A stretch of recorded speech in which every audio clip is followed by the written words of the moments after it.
உங்க வாழ்க்கையில இன்னும் எத்தனை நாள் பாக்கி இருக்குன்னு உங்களுக்கு தெரிஞ்சா நீங்க என்ன பண்ணுவீங்க? என்னைக்காவது யோசிச்சு பார்த்திருக்கீங்களா? இந்த ஒரு கேள்விதான் சாணக்கியரோட கால விதியோட திறவுகோல். இந்த கேள்விய ஒரு நிமிஷம் யோசிச்சு பாருங்க. ஜஸ்ட் ஒரு நிமிஷம். இன்னும் கொஞ்ச நேரத்துல உங்க உயிர் இந்த பூமியை விட்டு போக போகுதுன்னு உங்களுக்கு தெரிய வருது.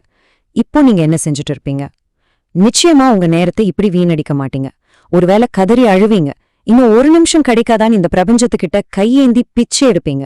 இங்கதான் ஆச்சாரிய சாணக்கியர் நம்ம கண்ணத்துல அரையற மாதிரி ஒரு கடுமையான உண்மையை சொல்றாரு. மரணம்ங்கிறது எதிர்காலத்துல நடக்க போற ஒரு விஷயம் இல்ல, அது ஒவ்வொரு நொடியும் நம்மள நெருங்கிட்டு இருக்கிற ஒரு நிஜம். உங்க கேலண்டர்ல இருக்கிற தேதிகள்லாம் வெறும் நம்பர்ஸ் இல்ல, அது உங்க வாழ்க்கையில மிச்சம் இருக்கிற பக்கங்கள். ஆனா பிரச்சனை நேரத்துல இல்ல, நேரத்தை பத்தி நாம வச்சிருக்கிற தப்பான கண்ணோட்டத்துல தான் இருக்கு.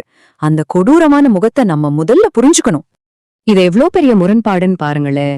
யாராவது நம்ம பாக்கெட்ல இருந்து ஒரு 100 ரூபாயை திருடிட்டா கோபப்படுறோம்.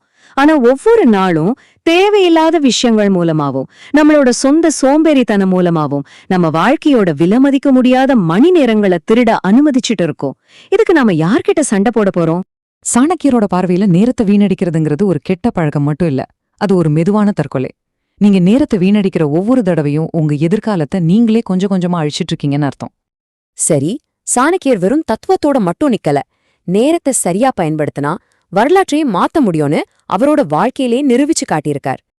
அந்த ஒரு நொடி அவர் நினைச்சிருந்தா அழுதுகிட்டே காட்டுக்கு போயிருக்கலாம். ஆனா அவர் அப்படி செய்யல. தன்னோட தலைமுடிய அவிழ்த்து ஒரு சபதம் எடுத்தார். இந்த நந்த வம்சத்தை வேரோடு சாய்க்கிற வரைக்கும் என் கூந்தலை முடிக்கவே மாட்டேன் அப்படின்னு. சாணக்கியரோட வெற்றி ஒரே ராத்திரியில கிடைச்சதில்ல. அது காலத்தை ஒரு ஆயுதமா பயன்படுத்தி ஸ்டெப் பை ஸ்டெப்பா கட்டப்பட்டது. முதல்ல தனக்கு நடந்த அவமானத்தை ஒரு சபதமா மாத்தினார். அப்புறம் அதுக்கு தகுதியான சந்திரகுப்தனை தேடி கண்டுபிடிச்சாரு. ஒவ்வொரு கணத்தையும் ஒரு வியூகமா மாத்தி அவனுக்கு பயிற்சி கொடுத்தார். இதோட விளைவு ஒரு மாபெரும் சாம்ராஜ்யம் உருவாச்சு. இது வீலத்தோட வெற்றி இல்ல, இது காலத்தோட வெற்றி. சரி, இந்த கதையிலிருந்து நம்ம வாழ்க்கைக்கு தேவையான சில பிராக்டிக்கல் சூத்திரங்களை பார்க்கலாம். இதுதான் சாணக்கியரோட முதல் பாடம். நீங்க காலையில 8 மணிக்கு எழுந்தா அந்த 2 மணி நேர இழப்புங்கிறது வெறும் 120 நிமிஷம் இல்ல, அது உங்க வாழ்நாள் முழுக்க கிடைக்க போற வெற்றிய பல வருஷங்களுக்கு தள்ளி போடுது. இந்த நேரத்தை சாணக்கியர் தெய்வீக பொழுதுன்னு சொல்றாரு. இந்த நேரத்துல பிரபஞ்சத்தோட ஆற்றலே உச்சத்துல இருக்கும். உங்க மூளை ஒரு தெளிஞ்ச நீரோட மாதிரி அவ்ளோ ஷார்ப்பா இருக்கும். உங்க இலக்குகளை அடைய இந்த அதிகாலை நேரத்தை உங்களுக்காக மட்டும் ஒதுக்குங்க. யார் ஒருத்தர் அதிகாலைய ஜெயிக்கிறாங்களோ அவங்க அந்த முழு நாளையுமே ஜெயிச்சிருவாங்க. சாணக்கியரோட அகராதில நாளைக்கேன்னு ஒரு வார்த்தையே கிடையாது. இந்த 2 படிகளும் பார்க்க ரொம்ப சிம்பிளா இருக்கலாம், ஆனா தள்ளி போடுற பழக்கத்தை வேரோட அழிக்கக்கூடிய சக்தி இதுக்கு இருக்கு. அடுத்த மாசம் ஒரு புது பிசினஸ் ஆரம்பிக்கலாம், அடுத்த வருஷம் உடற்பயிற்சி செய்யலான்னு நீங்க சொல்ற ஒவ்வொரு தடவையும் உங்க தோல்விக்கான முதல் கையெழுத்து நீங்களே போடுறீங்கன்னு அர்த்தம். அந்த நாளைக்குங்கிறது வரவே வராது. இப்போ நம்ம நேரத்தை திருடுற வெளி சக்திகளை பத்தி பாப்போம். குறிப்பா நம்மள சுத்தி இருக்கிற மனுஷங்க.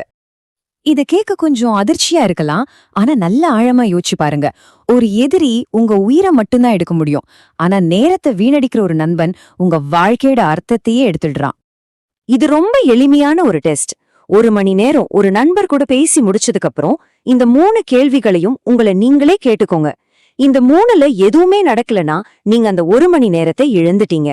வேற வார்த்தையில சொல்லணும்னா நீங்க மெதுவான தற்கொலை செஞ்சிருக்கீங்க. இப்போ நாம இந்த பகுப்பாய்வோட உச்சகட்டத்துக்கு வந்துட்டோம்.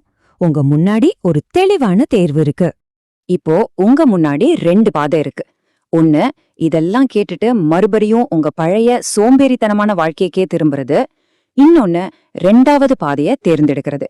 இந்த நொடியிலிருந்து என் நேரம் எனக்கு மட்டும்தான் அப்படின்னு ஒரு சபதம் எடுக்கிறது. இந்த கேள்விதான் ரொம்ப ரொம்ப முக்கியம். நீங்க இல்லாததுக்கு அப்புறம் இந்த உலகம் உங்களை எப்படி ஞாபகம் வச்சுக்கணும்? காலத்தை சும்மா சாப்பிட்டுட்டு போன ஒரு சாதாரண மனுஷனாவா, இல்ல காலத்தே செதுக்கி ஒரு சரித்திரத்தை படைச்சவனாவா? நாம தினமும் பாக்குற கடிகாரத்தை இனிமே ஒரு வேற கண்ணோட்டத்தோட பாருங்க. அது நேரத்தை காட்டல, உங்க ஆயுள் குறைஞ்சுக்கிட்டே வருதுன்னு நொடிக்கு நொடி உங்களுக்கு ஞாபகப்படுத்திக்கிட்டே இருக்கு. கடைசி முடிவு உங்க கையில தான் இருக்கு. காலம் அது ஒரு கொடூரமான வேட்டைக்காரன்.